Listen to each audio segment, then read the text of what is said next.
तो hello students, welcome back. कैसे हैं आप लोग? हम आशा करते हैं कि आप सभी पढ़ाई लिखाई कर रहे होंगे, स्वस्थ होंगे, मस्त होंगे। और अब बिना समय को गंवाए हुए समय की कीमत को आप लोग समझें, ठीक है।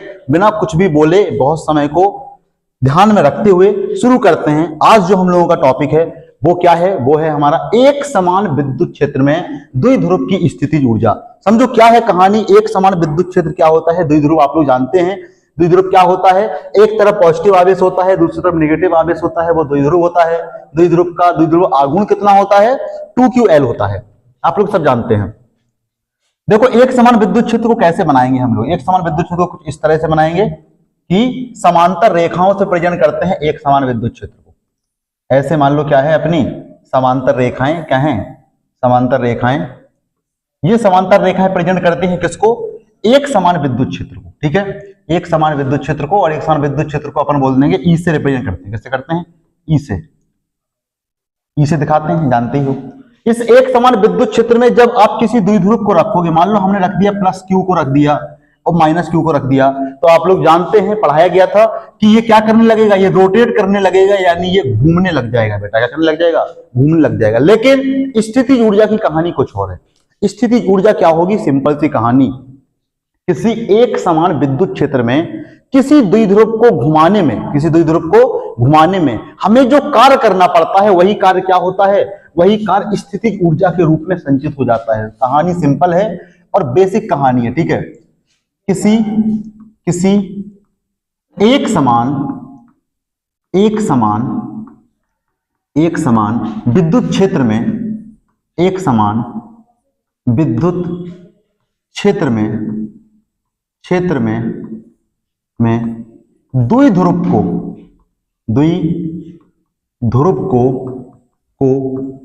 घुमाने में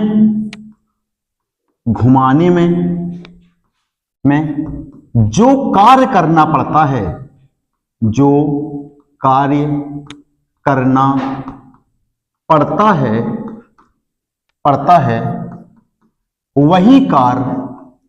वही कार्य स्थितिज ऊर्जा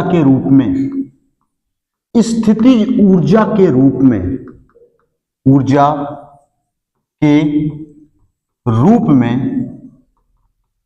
संचित हो जाता है। क्या हो जाता है? संचित हो जाता है।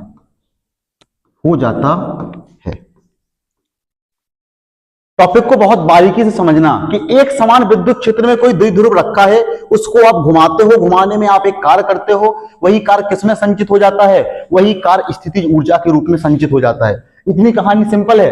अब देखो, दो तरह से कहानी हो सकती है। बेसिक कहानी को समझना कि ये हमारा है एक समान विद्युत क्षेत्र। ये क्या है? हमारा एक समान विद्युत क्षेत्र है, और इसमें एक द्विध्रुव ऐसे 90 डिग्री पे रखा है। मान लो ये है प्लस आवेश और ये है माइनस आवेश, ठीक है। और ये क्या हुआ? प्लस है 90 डिग्री पे रखा है। किस पे रखा है? 90 डिग्री पे रखा है। हम लोग जानते हैं टॉर्क बराबर क्या होता है? पीई साइन थीटा होता है। क्या होता है? P E sine theta. जब विद्युत क्षेत्र और द्विध्रुव के बीच में 90 डिग्री का कोण हो जाता है तो टॉर्क हमेशा क्या होता है? मैक्सिमम होता है। क्या होता है? मैक्सिमम, यानी अधिकतम होता है। अब विद्युत क्षेत्र क्या करेगा? प्लस आवेश पर बल लगाएगा अपनी दिशा में, और विपरीत दिशा में लगाएगा माइनस आवेश पर बल लगाएगा। और विद्युत क्षेत्र क्या करेगा? इसको घुमाएगा। ये जैसे घूमा, आपने इसको क्या कर लिया? पकड़ के रोका दिया। ये घूम रहा था, घूमने में घुमा कौन रहा है? निकाय घुमा रहा है। बेटा विद्युत क्षेत्र घुमा रहा है, विद्युत क्षेत्र इसको घुमा रहा है। ये घूमा, लेकिन आपने इसको रोक दिया। इसको क्या कर दिया? रोक दिया। तो कहा जाएगा कि निकाय ने कार्य किया है। किसने कार्य किया है? निकाय ने। जब विद्युत क्षेत्र ने घुमाया, आपने किसी एक एंगल पे रोक दिया, तो कहेंगे निकाय ने काम किया है। लेकिन अगर सेम कहानी, ये हमारा क्या है? विद्युत क्षेत्र है। ये हमारा क्या है? विद्युत क्षेत्र है। इसमें कोई द्विध्रुव ऐसे रखा है, ये माइनस क्यू है, ये प्लस क्यू है। इसको आप क्या कर दो? किसी थीटा कोण पे कर दो। ये क्या है? प्लस, और ये क्या है? ये माइनस, और ये क्या है? प्लस। आपने 0 डिग्री से उठा करके किसी थीटा कोण पर आपने इसको घुमा दिया, वो घुमा के पकड़े रहे। अगर छोड़ दोगे फिर से 0 स्थिति पे आ जाएगा। आप जब घुमा रहे हो तो ये आपने कार्य किया है। जब भी आप कार्य करोगे, वो कार्य हमेशा कैसा होगा? पॉजिटिव होगा। जब निकाय कार्य करेगा, वो कार्य हमेशा कैसा होगा? नेगेटिव होगा। इस बात को याद रखना। इस बात को क्या रखना? याद रखना। फॉर्मूले के ऊपर चलते हैं कि फॉर्मूला आखिर क्या है। देखो फॉर्मूला क्या है समझना। जो स्थितिज ऊर्जा W बराबर रहेगा, वो क्या रहेगा, टॉर्क इंटू डी थीटा। ठीक है, अगर छोटा सा आप देखो, समझना बात को समझना, ये क्या कहानी लिख क्या दी हमने, ये है हमारा विद्युत क्षेत्र, ये है हमारा विद्युत क्षेत्र, और इसके ऊपर ये क्या है हमारा, ये है हमारा पॉजिटिव आवेश, ये है हमारा नेगेटिव आवेश। शुरुआत में था जीरो स्थिति पे, धीरे धीरे धीरे धीरे धीरे जब आप इसको घुमा रहे हो तो क्या चीज है जो चेंज हो रही है, टॉर्क चेंज हो रहा है, और साथ ही साथ थीटा के सापेक्ष टॉर्क चेंज हो रहा है। जैसे जैसे आप थीटा का मान चेंज करोगे वैसे वैसे टॉर्क बदलेगा, जैसे जैसे आप थीटा का मान बढ़ाओगे वैसे वैसे डब्ल्यू भी चेंज होगा। तो डेल्टा डब्ल्यू बराबर यानी डी डब्ल्यू बराबर लिख दिए टॉर्क इंटू डी थीटा। जब टॉर्क का इंटीग्रेशन कराओगे आप थीटा के सापेक्ष तो आपको कार्य मिलेगा, वही कार्य क्या स्थितिज ऊर्जा है। ठीक है, स्टार्टिंग में जीरो कार्य होगा और लास्ट में कितना डब्ल्यू कार्य हो जाएगा, और थीटा क्या होगा, मान लो स्टार्टिंग थीटा की हुई है थीटा वन से क्या हो जाएगा, थीटा टू हो जाएगा एंगल। ठीक है, क्लियर कहानी, थीटा वन से थीटा टू। चलो करते हैं, टॉर्क बराबर क्या होता है, डी डब्ल्यू का तो इंटीग्रेशन हो गया तो आ गया डब्ल्यू, और अपर लिमिट है डब्ल्यू, लोअर लिमिट है जीरो, तो जीरो हो जाएगा बराबर। टॉर्क क्या होता है, टॉर्क होता है अपना थीटा वन से लिमिट क्या है थीटा टू है, और टॉर्क क्या है, पी साइन थीटा है, P sine theta D theta. अब P क्या है, द्विध्रुव आघूर्ण, क्या चेंज होगा, नहीं होगा। एक समान विद्युत क्षेत्र, नाम ही एक समान। P और E क्या है, P और E कांस्टेंट है बेटा, क्या है, कांस्टेंट है। और जब भी कोई चीज कांस्टेंट होती है ना तो उसका इंटीग्रेशन होता है ना ही उसका डिफरेंशिएशन होता है, इस बात को याद रखना। ना तो इसका इंटीग्रेशन होता है ना ही डिफरेंशिएशन, ये इंटीग्रेशन के साइन से बाहर आ गया। W बराबर क्या आ गया बाहर, P और E बाहर आ गया, ब्रैकेट के अंदर क्या बच गया, साइन थीटा बच गया। और साइन थीटा का क्या हो जाएगा समाकलन, साइन थीटा का समाकलन हो जाएगा माइनस कॉस थीटा, क्या हो जाएगा, माइनस कॉस थीटा। और लिमिट क्या है, लिमिट है हम लोगों की, इसको ऐसे बना दो, बिग ब्रैकेट बना दो, लिमिट है, अपर लिमिट है थीटा टू और लोअर लिमिट है थीटा वन।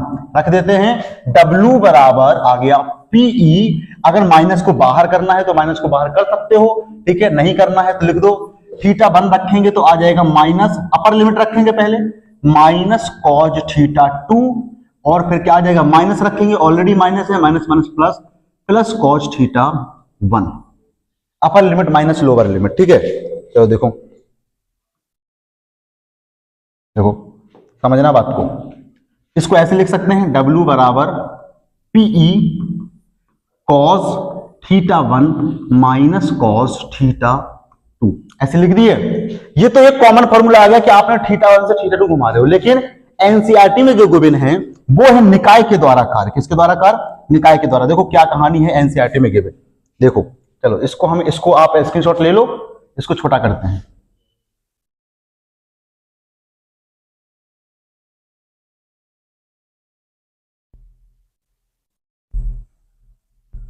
समझो आपको, ठीक है, ये फॉर्मूला आ गया अपना। और थीटा वन क्या है, थीटा टू क्या है, इसकी कहानी को समझना।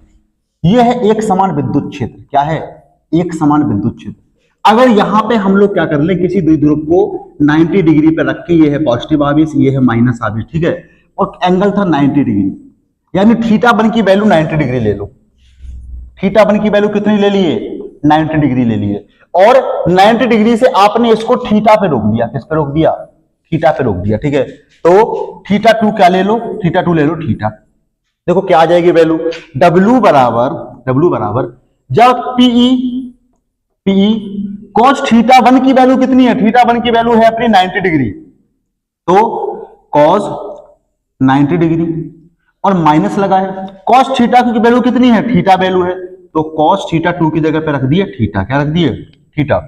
कॉस 90 की वैल्यू कितनी हो जाएगी, कॉस 90 की वैल्यू होती है 0, और कॉस थीटा आ गया माइनस में, तो ये क्या आ गया, माइनस PE कॉस थीटा।